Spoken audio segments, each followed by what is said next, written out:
Gjermani, edhe me pas edhe pjesa tjetër, pati kritika të jashtëzakonshme dhe për Silvinën. Por emri Maran nuk bind as pak.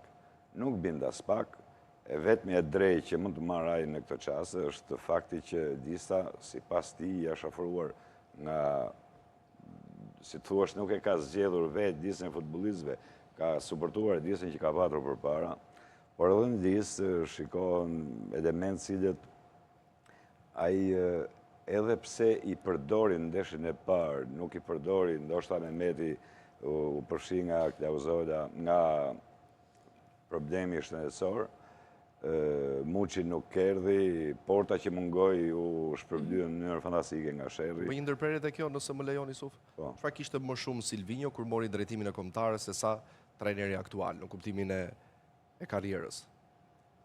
Asgjë, po ti referohemi karrierës për numrin e klubeve dhe atë çka ka bërë në futbollin italian është ky. Maran, por fakti që Silvinho erdhi nga një botë, le të themi, që ka luajtur dhe vetë futboll me ekipe të mëdha si City, si Barcelona, duke qenë dhe zëvendës i trajnerit e Brazilit, kombëtarës Brazilit, edhe pse në Francë ka trajnuar vetëm për 4 muaj të Lioni dhe e kanë larguar me ceremoni, pra ka dështuar dhe ai, erdhi i vendosi një emër këtu dhe për hir të vërtetës, po ti referohesh rezultateve, Silvinho është ndër më të mirë që ka ardhur. Së bashku me De Biazin janë ata që e dërguan Shqipërinë në Europian.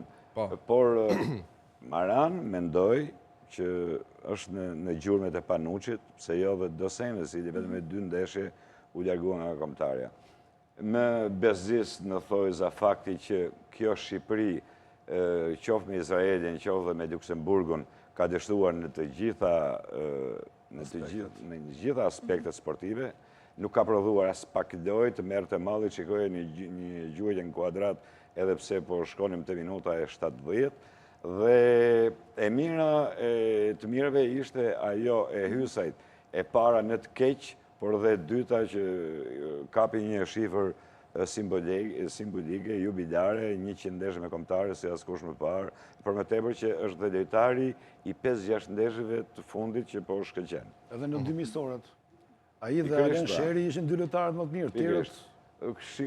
Shikoj një skuadër të çoroditur. Klodi do të ketë kohë deri në shtator kur të vijë dhe ndeshjet e Ligës Kombëve.